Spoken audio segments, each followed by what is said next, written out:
Bienvenue à vous à Saré Academy. Dans cette séance, on va présenter les essais du moteur asynchrone. Donc, on a vu que le modèle d'une phase de moteur asynchrone est le suivant. Se compose d'une résistance RS. RS est la résistance du bobinage statorique. On va la déterminer à travers un essai en continu. R est une résistance qui représente les pertes fer. Et XS est égal à L oméga, avec L c'est l'inductance magnétisante. R et XS seront déterminés à travers un essai à vide. X est égal à N oméga, avec N c'est l'inductance de fuite ramenée au stator. R c'est la résistance rotorique ramenée au stator. Et R sur G c'est une résistance qui représente les pertes joules et la puissance mécanique. Donc, X et R seront déterminés à travers un essai en court-circuit. Donc, on commence par l'essai en continu pour déterminer la résistance RS. Donc, on mesure la résistance entre deux phases à l'aide d'un ampèremètre et voltmètre. Donc, en appliquant la loi d'Ohm, on a RS est égal à U divisé par I et on divise par 2 puisqu'on a mesuré la résistance entre deux phases pour trouver RS, la résistance d'une phase. Donc c'est clair, on passe à l'essai à vide. Donc l'essai à vide nous permet de déterminer R et XS. Donc on alimente le moteur sous tension nominale, c'est-à-dire que V0 est égal à Vn.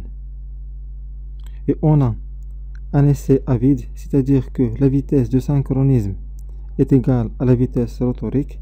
Ceci implique que le glissement est nul. Et la puissance transmise au rotor est égale à 0.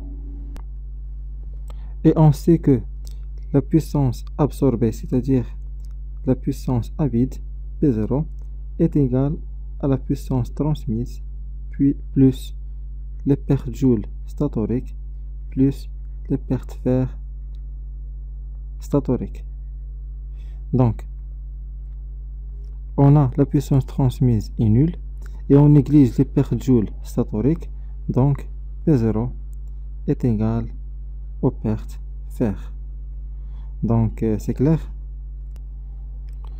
Donc on mesure la puissance P0 à l'aide des wattmètres. Donc on mesure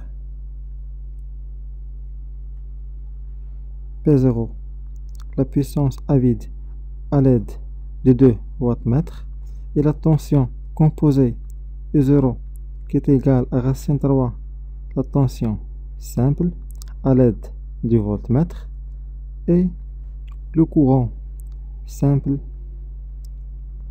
est 0. Donc on peut calculer, donc on calcule la puissance réactive Q0 à travers la relation suivante. Q0 est égal à racine S0 carré moins P0 au carré, avec S0 c'est la puissance apparente qui est égale à 3 V0 I0. Et on déduit les relations suivantes. Donc on déduit R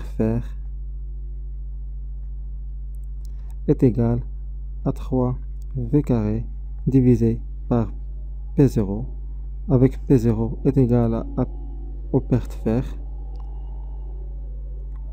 donc est égal à 3 V carré sur les pertes fer, et XS est égal à 3 V carré divisé par Q0.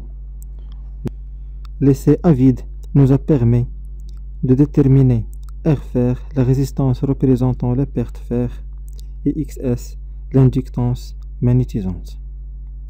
Donc, on passe à l'essai en cours circuit.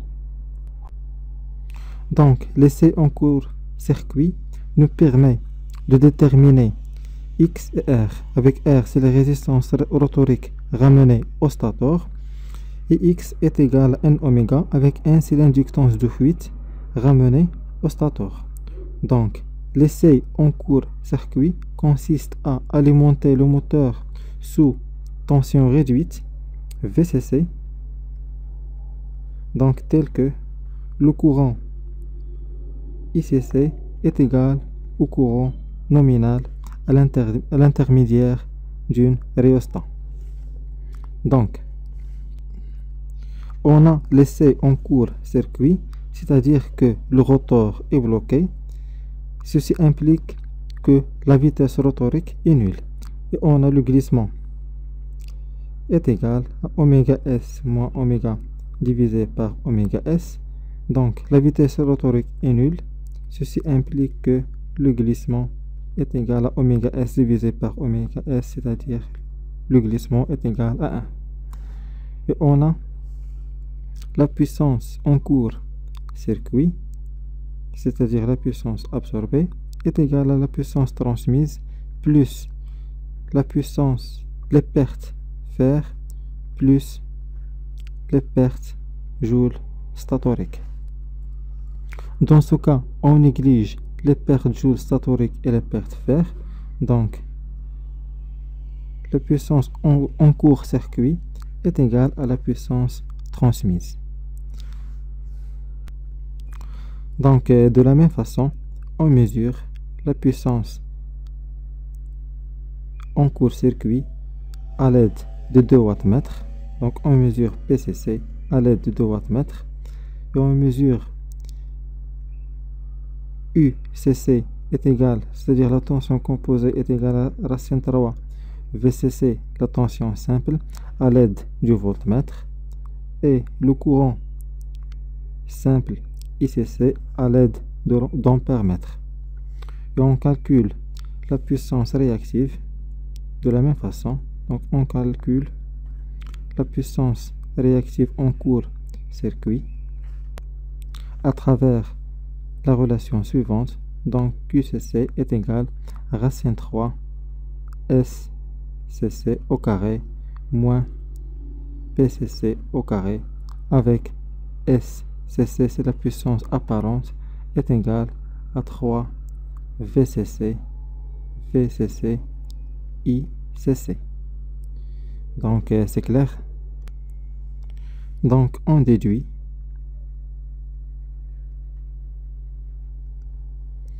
donc R, la résistance rotorique ramenée au stator, est égale à la puissance transmise divisée par 3 ICC carré.